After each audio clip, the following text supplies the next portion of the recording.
independent of anything the Federal Reserve does. The fact that there's an economic turning and an inflation fight, that's just bad timing.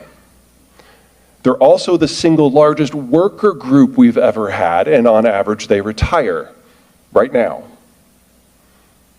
There's a lot of things going on with inflation. I'm not going to try to talk you out of labor inflation, or I'm sorry, food inflation or energy inflation. These are real things, they matter, but labor inflation is by far the biggest one. Now, the next people down are my generation, Gen X. And when Gen X looks up at the boomers, our primary feeling is utter and complete disrespect and disgust. There's a whole presentation in there. Let me focus on one thing. The way that the boomers treat family, we don't like at all. And it has to do with the numbers. When the boomers entered the workforce in the mid-60s to the early 80s, there were so many of them that they pushed down the cost of labor. They competed with one another. This is one of the reasons why the boomer generation has a reputation for being so physically mobile. They had to go to wherever the job was. It got so bad that a lot of boomer families put the second spouse into the workforce in order to make ends meet, which only pushed down the cost of labor even more. That's the primary reason why boomers have the highest divorce rate in American history. And Gen X looks at that and like, no, we are not doing that. We value our time at least as much as our money, and we are going to be single income earners for households. And as a result, our marriage rates are much more durable. But wow, have we paid for that? Because there are 800 gajillion boomers and like 14 Xers, and we have been the low men and women on the totem pole our entire professional careers. And we have seen the lowest rates of recompense gains, the lowest raise rates in American history. Until now. Because all those boomers are going away. And even if we all wanted to work, and we do not, there were never going to be enough of us in the first place to fill all those shoes. And so now we are seeing the highest raises of any demographic in American history. And this has at least another 10 years to run. Gen X, our time has finally arrived. And the rest of you know that as labor inflation, but you can suck it. All right, the Zoomers. New kids on the block. The single most important thing to remember about the Zoomers is that they are not millennials. Millennials were raised by the boomers. They were raised and they were told that they were special and that you should do whatever you want. You should go get that art history degree. We're not going to keep track of the score at the soccer games. You can live in the basement as long as you want. You be you. As a result, they have a very high self-confidence. They're very good in group situations. They're great managers. They're great team players. They're collaborative. They're cooperative.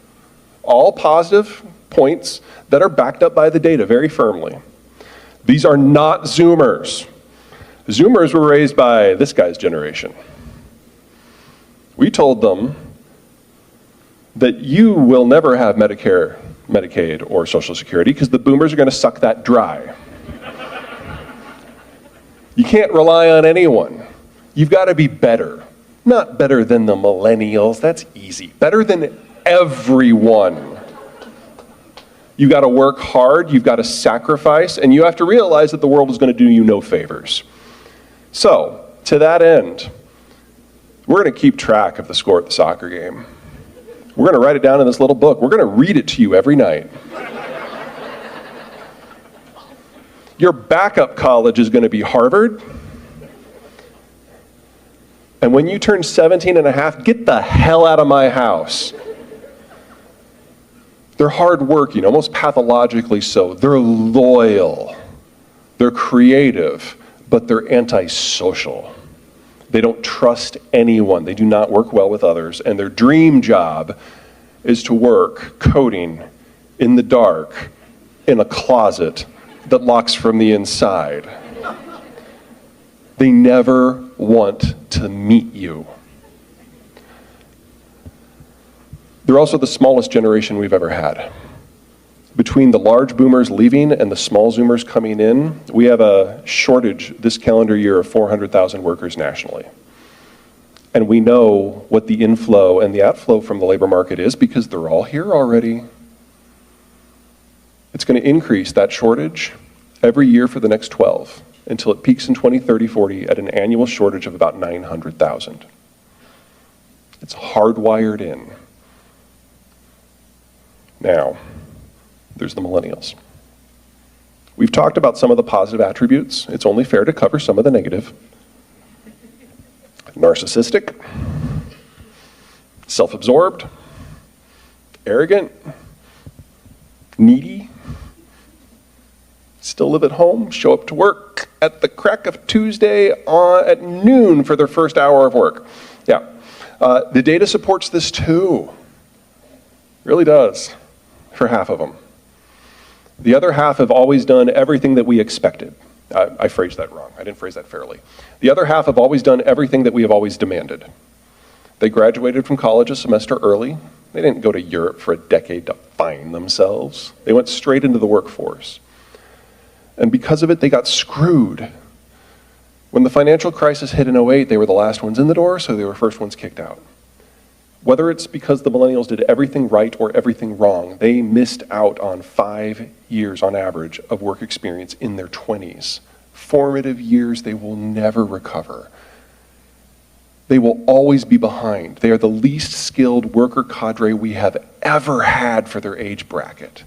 And they will be behind until the day they retire. And yet, the hope is still with them.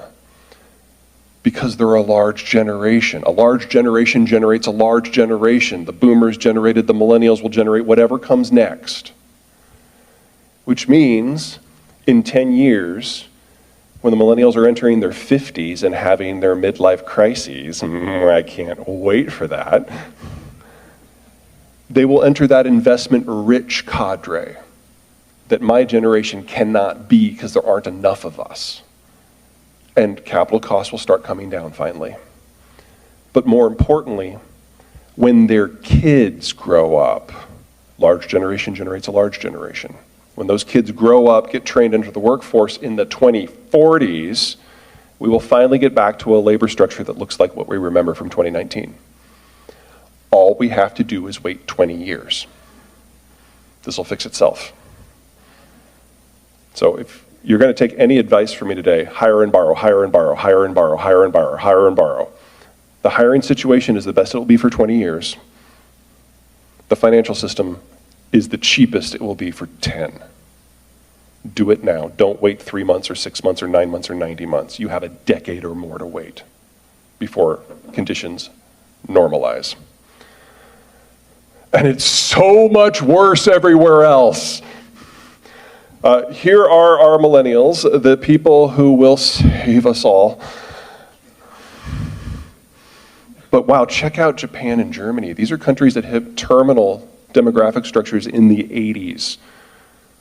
The German economic model was always going to collapse this decade. It was always going to happen. They were just going to run out of people. The Ukraine war is simply speeding it up. And check out China. That is the world's fastest aging worker base already, faster than what happened during the Black Death, faster aging. And we now know that that data is wrong. The Chinese are now admitting publicly, if grudgingly, that they overcounted their population by in excess of 100 million people. And all the missing millions would have been born since the one-child policy was adopted 40 years ago, meaning that the missing millions are all age 40 and under. And that suggests that these yellow bars don't even exist. This is not a country in demographic decline. This is a country in the advanced stages of full national collapse. We do not have an economic theory as a species for what would make this work in the year 2030.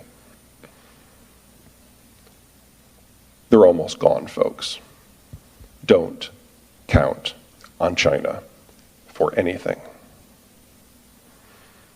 Okay, oh my God, thank God. Mexico is the healthiest demography, not just in the rich world, but in the advanced developing world. It's better than Brazil, it's better than Turkey or Indonesia or India. And courtesy of Donald Trump, we're bolted together at the hip because of NAFTA 2. There are a lot of things about Trump I was not a fan of, in case that didn't shine through. NAFTA 2 was done brilliantly, and the hard work's behind us. It's already operationalized, it's already implemented, it's already ratified.